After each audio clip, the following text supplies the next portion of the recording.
বর্তমান মার্কেটে এত উন্নত মানের সেটগুলো কিন্তু দীর্ঘদিন ব্যবহার করলে কিন্তু ফেরায় পড়তে হয় আমাদেরকে। দেখতে পাচ্ছেন মোবাইলটা কিন্তু অন হয় না, যখন চার্জে ঢুকাই তখন এটার আলো আসে, আর এমনি পাওয়ার সুইচে আর কাজ করে না।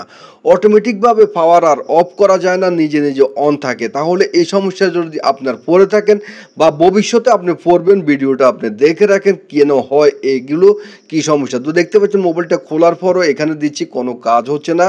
এখন আমি যে সুইচের যে ইয়াটা আছে এটা তুলে সুইচটাকে আলাদা করছি। আলাদা করার পর এখন আমি এখানে শর্ট করে দেখবো এখানে কাজ করে কিনা। তো দেখতে পাচ্ছেন এখানে কত কিছু করার পরও এখানেও কাজ করছে না, শর্ট করে দিচ্ছি, এখানে কোনো কাজ করছে না, মোবাইলটা অনই হচ্ছে না। তো এটা কেন হয়? এটা একমাত্র হওয়ার কারণ হচ্ছে বন্ধুরা, আমরা কি করি, দীর্ঘদিন পর্যন্ত মোবাইলগুলো ইউজ করার পর ভিতরে নিজে নিজে শর্ট হয়ে যায়। আমরা হয়তো ফুলাফাইনকে দোষ দিই, এতেরও দোষ দিই, হ্যাতেরও দোষ দিই, তুই দোষ তো এটা নষ্ট হয়ে গেছে। না, এটা কেন নষ্ট হয় আজকে আপনাদেরকে বলে দেব। কারণ এইটার ভিতরে সুইচের যে কিপ্যাডটা আছে এটার ভিতরে চিকন চিকন লাইন থাকে, ওই লাইনগুলো শর্ট হয়ে যায় অনেক সময়, যেহেতু এখানে পাওয়ার কানেকশন।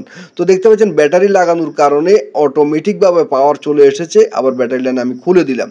এখানে আমরা সর্বপ্রথম একটা জিনিস ট্রাই করব, আমাদের কিপ্যাড শর্ট হয়ে গেছে না, মানে কোনো লাইন শর্ট হয়ে গেছে কিনা। তো এটা মাপার জন্য দেখতে পাচ্ছেন তো আমি মিটার নিয়েছি, এখন চেক করব এখানে ভলিউম এবং পাওয়ার সুইচের যে লাইনগুলো আছে এখানে শর্ট দেখাচ্ছে।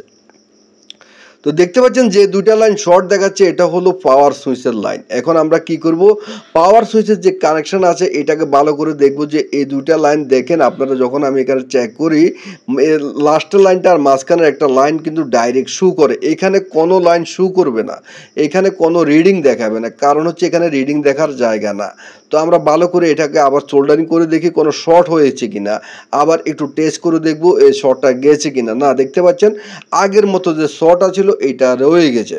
তো আমরা এখানে ছোট্ট একটা কাজ করব, এখানে যে পাওয়ার সুইচের জায়গাটা আছে এটা কেটে ফালাই দিব, আমরা এখানে আলাদা একটা পাওয়ার সুইচ বসাবো। এখন আপনারা বলতে পারেন যে এটা নতুন মার্কেট থেকে এনে লাগাই দিলে তো কোনো সমস্যা নাই। এখন ইমার্জেন্সিতে আপনি এটা কোথা থেকে আনবেন? মনে করেন আমার থেকে এখানে শহর কিন্তু 10 কিলোমিটার দূরে, আমি কি এখন শহরে যাব এটার জন্যে?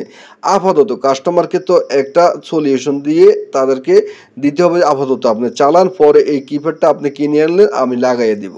তো দেখতে পাচ্ছেন আমি একটা কিপ্যাড নিয়েছি, আলাদা সুইচ নিয়ে আমি এখন দুইটা তার ফিটিং করলাম। এখন ফিটিং করে দেখবো যে এটা কাজ করে কিনা, কারণ ইমার্জেন্সি মানুষের ফোন আসে, ইমার্জেন্সি মানুষ কিন্তু 1 সেকেন্ডও কিন্তু ফোন ছাড়া চলতে পারে না। তো দেখতে পাচ্ছেন আমি এখন সুন্দর করে এটাকে ফিটিং করে দেখবো যে এই সুইচটা আমি লাগাইছি এটা কাজ করে কিনা। তো আমরা দেখতে পাচ্ছেন নাটগুলো লাগানো কমপ্লিট করে ফেলেছি, নাটগুলো লাগাচ্ছি, কারণ যে কোনো জিনিস খুলবেন নাট লাগাইতে হবে, না হলে কিন্তু লুজ কানেকশন মারার সম্ভাবনা থাকে। এখন অন করে দেখবো অন হয় কিনা। তো দেখতে পাচ্ছেন সুইচ টিপ দিছি আর এখন অন হয়ে গেছে। এখন বসাইলাম সুন্দর করে, এখন দেখতে পাচ্ছেন আলো নিবে কমে, মানে সুইচ পুরো কাজ করে। এখন সুন্দর করে এটাকে ফিটিং করে দিবেন আপনি অ্যাকুরেটভাবে, ফিটিং করে তারপরে আপনি সুইচ এটাকে ফিটিং করে এখন আমরা দেখবো যে কাজ করে কিনা। দেখতে পাচ্ছেন প্রতি টোকায় টোকা এখন কিন্তু অন অফ হচ্ছে, আর কোনো সমস্যা নাই। আপাতত এইভাবে চালান। এই মডেলের আপনি মার্কেট থেকে যে কোনো একটা ইলেকট্রনিক্স বা মোবাইল পার্টসের দোকানে গিয়ে বলবেন আমাকে এটার পুরাটা লজিক দিয়ে দেন কিপ্যাডের।